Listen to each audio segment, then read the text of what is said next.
Friends, ladies and gentlemen, Sean Hagen and I are members of the World Community for Christian Meditation. And this event is called a Meditatio Forum. Meditatio. And Meditatio is the outreach of our community through which we hope to share the fruits of meditation with the wider world in responding to the crises and challenges of our time. We feel that the practice of meditation can make a contribution to areas such as business and finance, policy making, care for the environment, the education of children and youth, care for the sick and dying, helping people in recovery from addiction. These are the areas that we hope as a community to make a contribution. And we feel that this contribution can best be made by encouraging everyone who's interested to hear our message that they should embark on this personal journey of meditation. So we'd like to put before you this evening the proposition that a regular practice of meditation can add considerable depth and meaning to our lives. And it is a conviction of our community that a contemplative practice such as meditation is vital for the wholeness of the human person. As meditation transforms us at depth, at the personal level, we can then contribute to a better world through our work and relationships. And in this way, the practice of meditation can make for enlightened leadership. I myself have been meditating for 23 years. My teacher is the person sitting next to me, Father Lawrence Freeman. At a certain point in my life, my wife and I were searching for a way of prayer, a spiritual practice that will deepen our spiritual life. And my wife, Patricia, who passed away 7 years ago now, she stumbled upon a book written by Lawrence Freeman called The Light Within. She read the book. She called me in my office immediately and said, "Peter, I found what we are looking for, and it is contained in this book." And that was how my journey began. Meditating with my wife Patricia, with her encouragement, initially with a lot of nagging.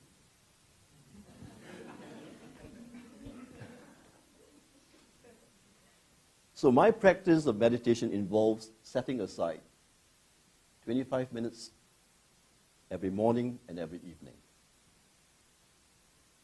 And during those 2 periods of daily meditation, I sit still with my spine upright.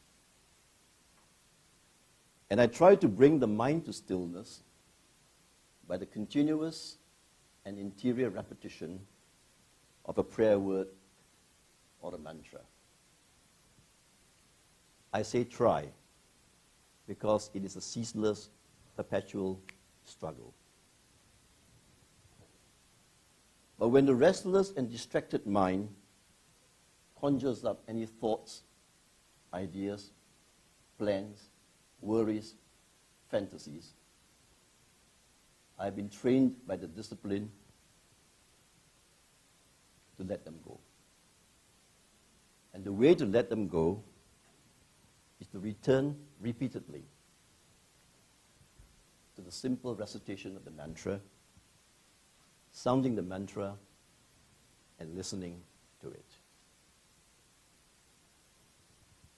So it is a radically simple practice. And it can be summed up in 3 very simple instructions. Meditate every morning and every evening. Bring the body to stillness by sitting still. Bring the mind to stillness by saying the mantra.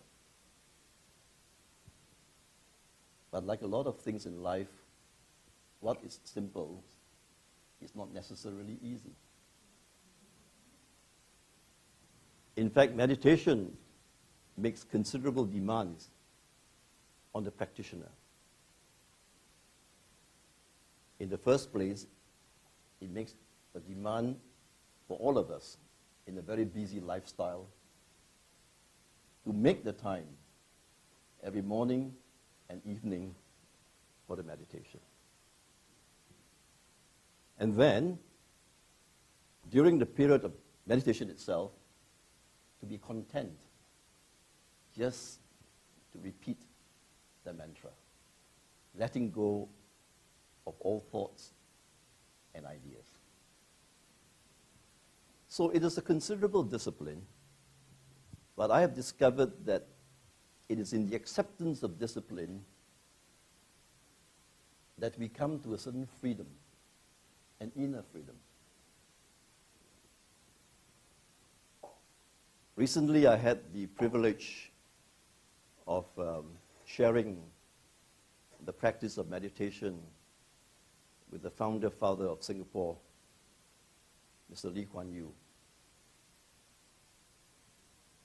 He heard that I was practicing meditation, so he asked me whether I could share my practice with him, which I did by going to his office. And I explained to him, just as I did just now, the simple practice. And then I said the best way for us to learn is to do it together. And it has been about 16 months since we started. And 2 weeks ago, when I last saw him, after some business discussion about the affairs of our company, the Government Investment Corporation, he turned to me and said, "You know, I've been meditating regularly every evening, and I'm now starting on my morning meditation." So I said, "I have shared this gift of meditation with many people, but you are possibly my best student."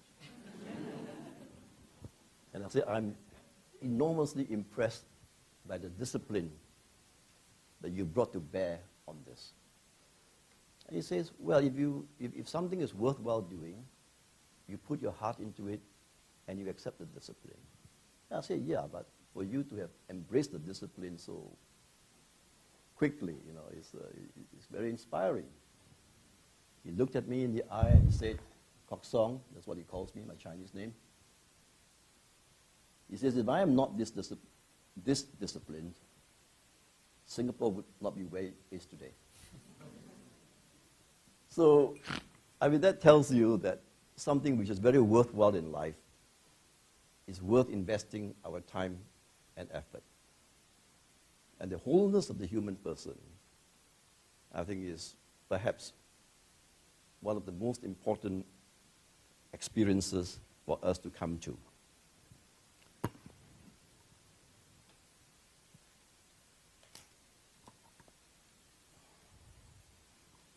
I speak to you from the Christian contemplative tradition, drawing in particular from the teaching of the Benedictine monk John Main, who was Lawrence Freeman's own teacher, who passed away in 1982. But it's important for us in this forum to remember that meditation is a universal spiritual practice, which can be found in all the major world religions. And many people, in fact, practice meditation in a secular context. So because of its universality, meditation offers the potential to draw together people of different or no religious beliefs, and can enable all sincere seekers of peace to meet in silence on the common ground of humanity.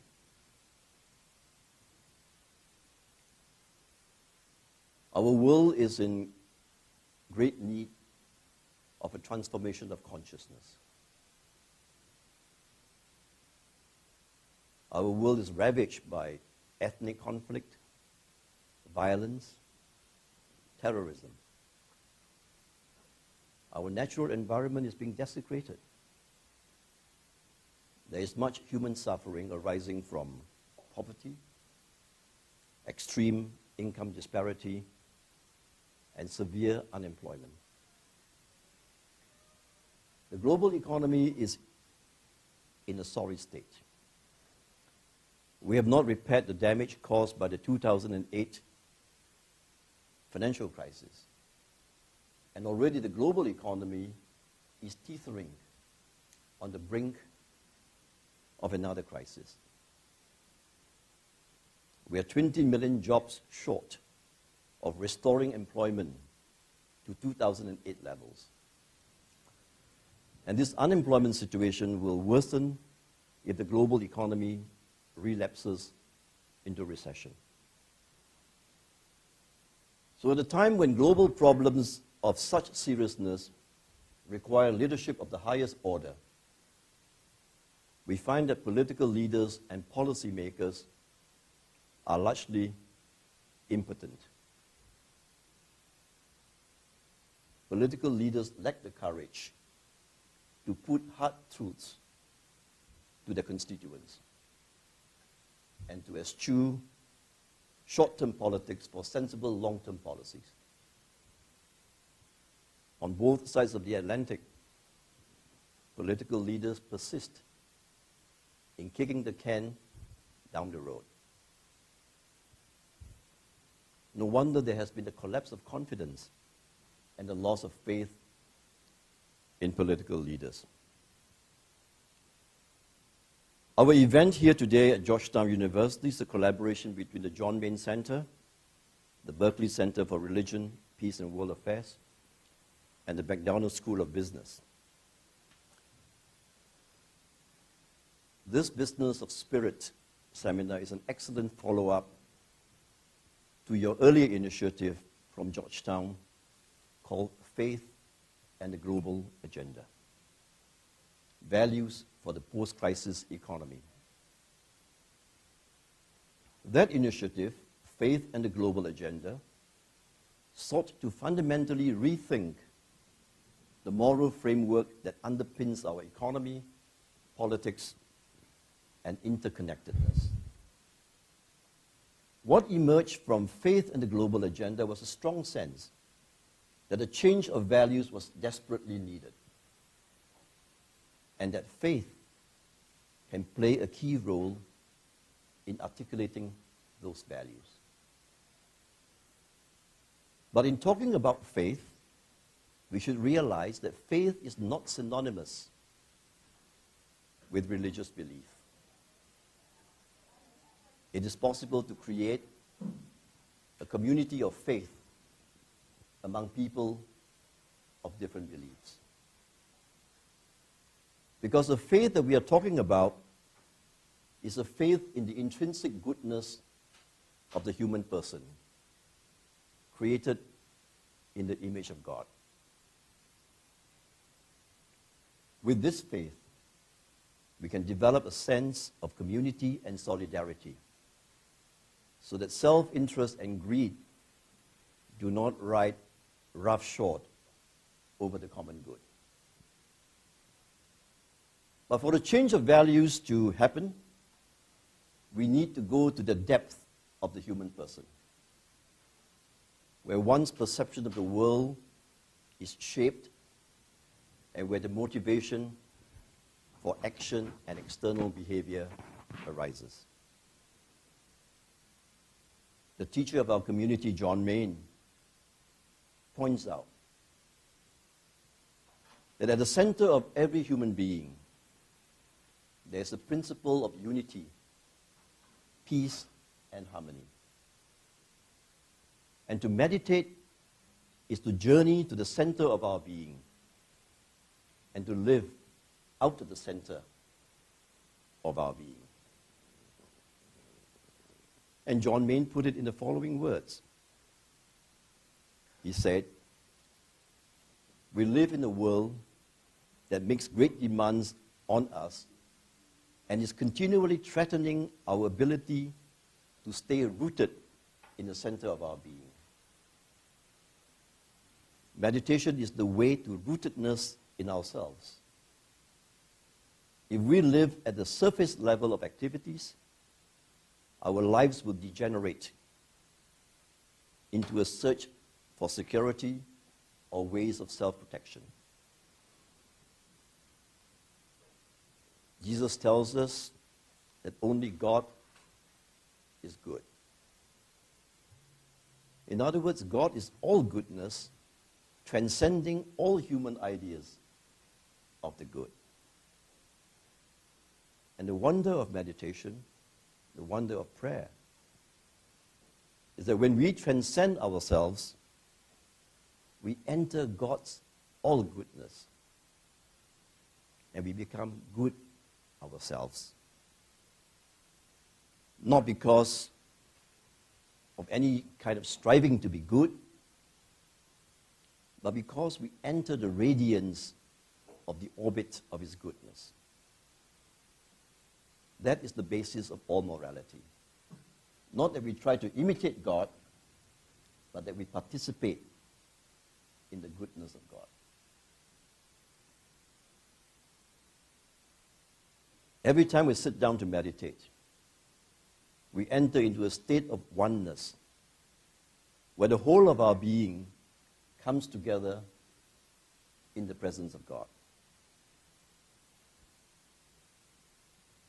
In saying the mantra, we are doing the work of attention. But this attention is a selfless attention. It is an act of other-centeredness. But in that other-centeredness, we transcend ourselves, and so we are entirely open to God. In that way, everything in our life becomes aligned on God,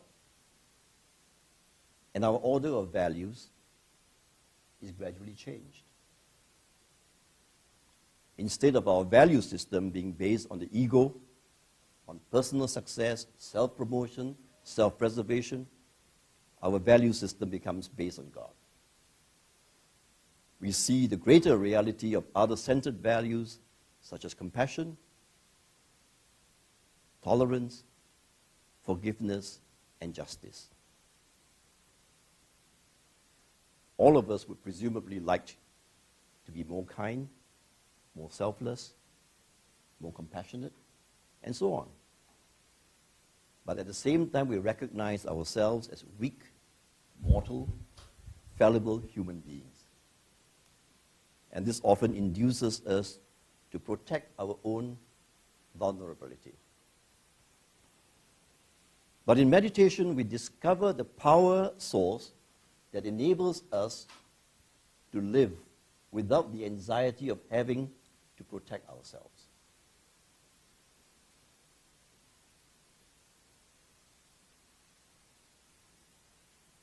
The ultimate goal of all religion is a relinking.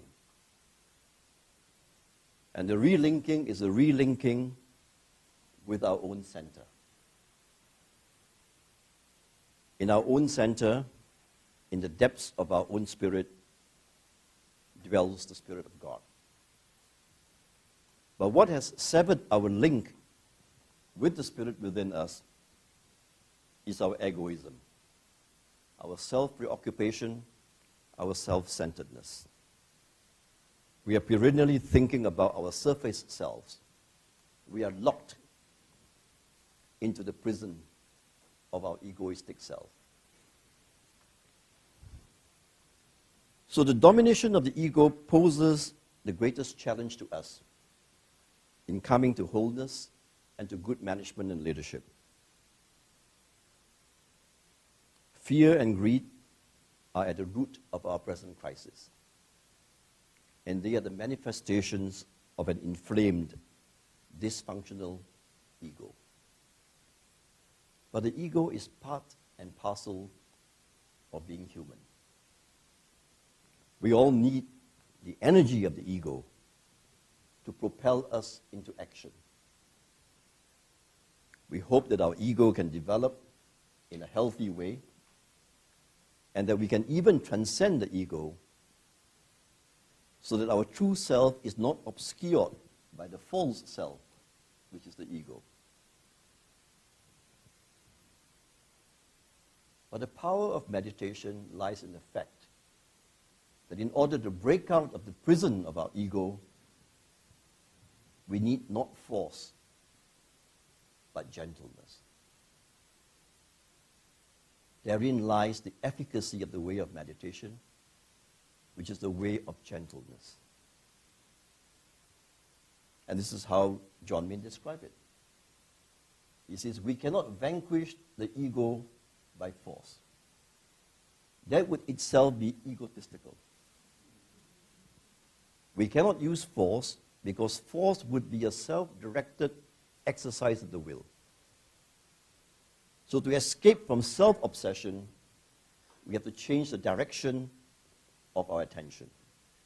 We have to turn the light around, away from ourselves. So in other words, the only way to transcend the ego is to ignore it. The way of meditation is a way of dying and a way of living. While you're saying the mantra, you are dying to what is probably the most difficult thing in the world for us to die to. We die to our egoism, to our own self-centeredness as we move beyond our self-consciousness. And the reason is that while you're saying the mantra, you're not thinking about yourself, you are attending to the mantra. So as we die to the ego, we rise to a way of life that astonishes us with its infinite richness. Meditation is a healing process. What is healed is the wound of our divided self that separates us from others, from God, and so from our own full potential. The world is in need of enlightened leadership. Enlightenment is one of the words often used to describe meditation. We meditate to become enlightened. There's much darkness in our world. We hear every day of terrible injustices, of violence, hatred, feuds, greed, and insane destructiveness. This happens at both the personal and the political level. Not many of us are aware that we do have a dark side. And meditation is the process whereby we come into the light. The purpose of the coming of Christ is described in the Gospel of John as being to banish the darkness. Christ's personal light is so great that the darkness cannot overcome it. And Jesus tells us that the power that enlightens us is the power of love. In the Christian vision of life, the potential for the development of our human consciousness has been radically transformed by the incarnation. The life, teaching, death, and resurrection of Jesus, and by his sending his Spirit to dwell in our hearts. By the indwelling of his Spirit within us, Jesus has brought the divine within the ambience of every man and woman alive. The incarnation has made possible the potential divinization of the human being. God became man so that we might become God.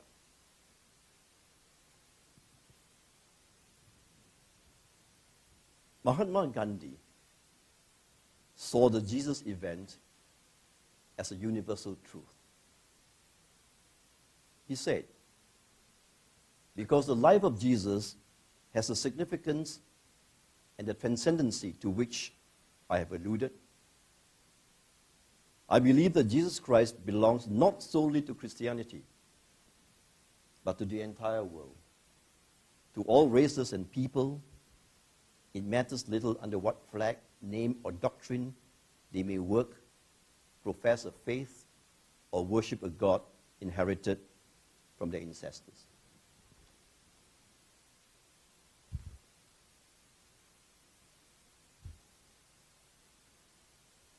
Let us return to the theme of enlightened leadership.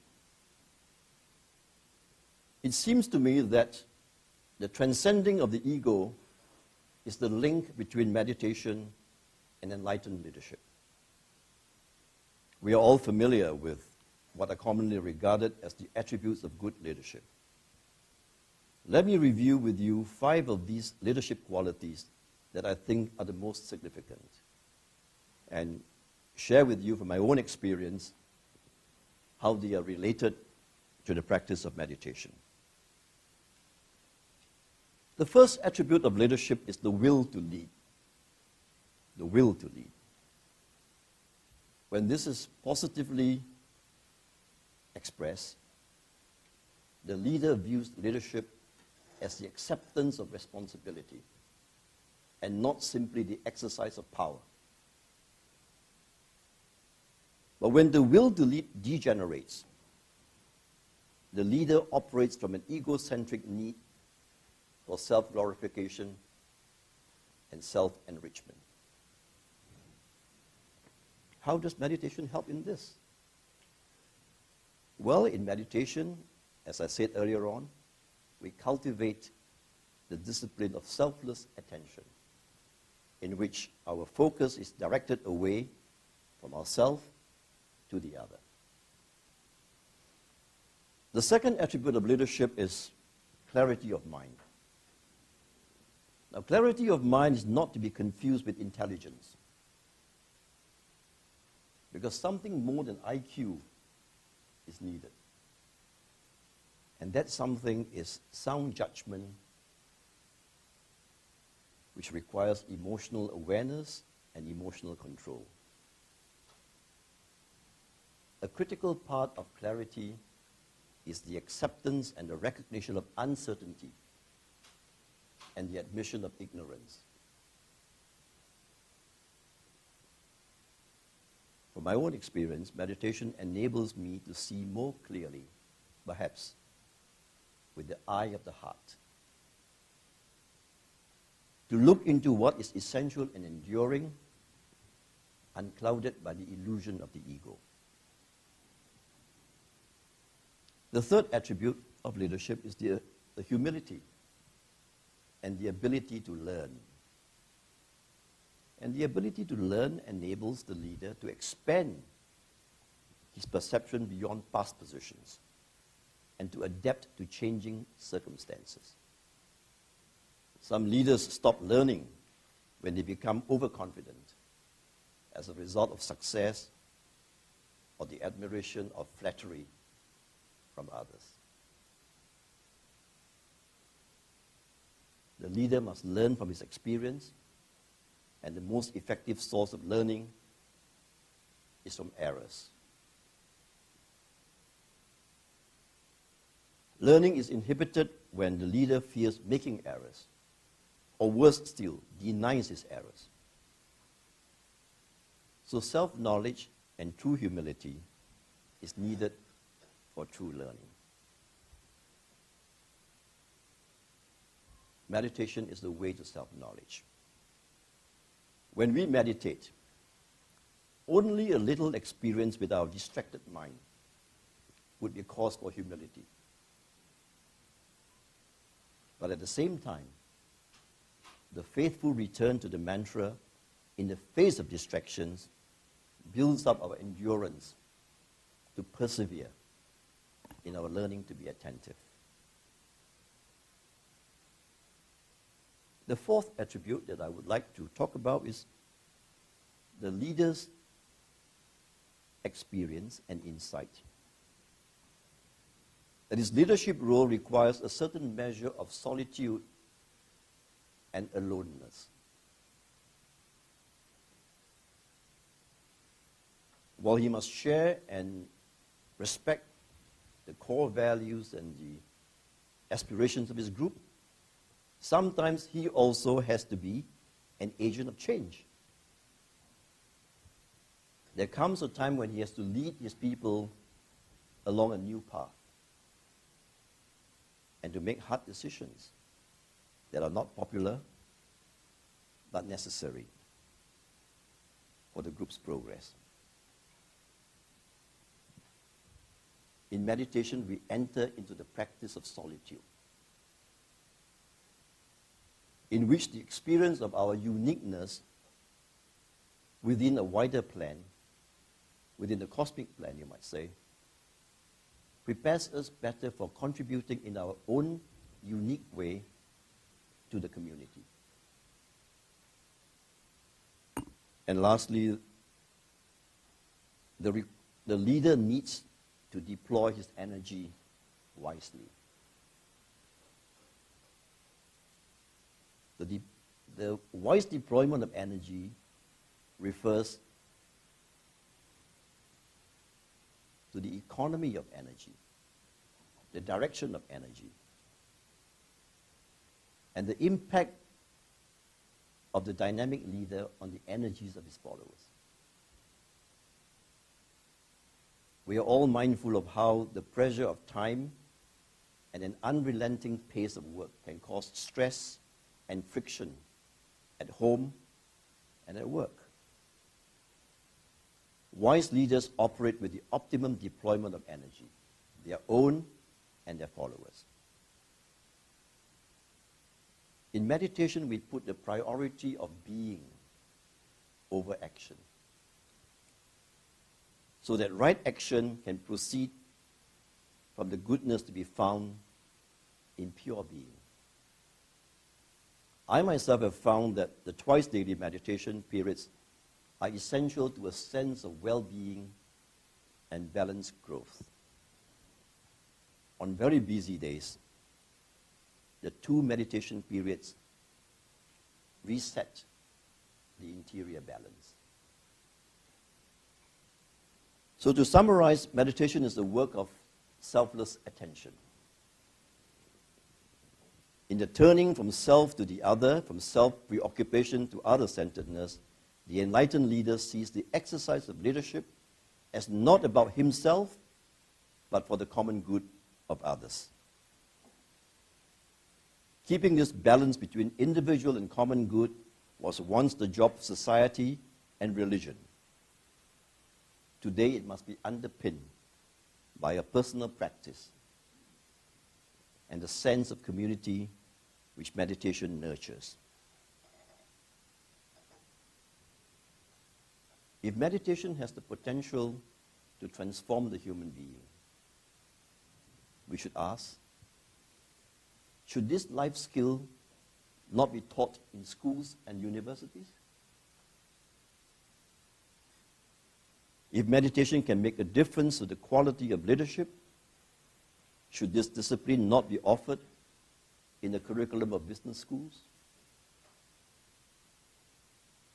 In teaching the science and art of management, should we not be equally concerned, if not more concerned, with the management of self?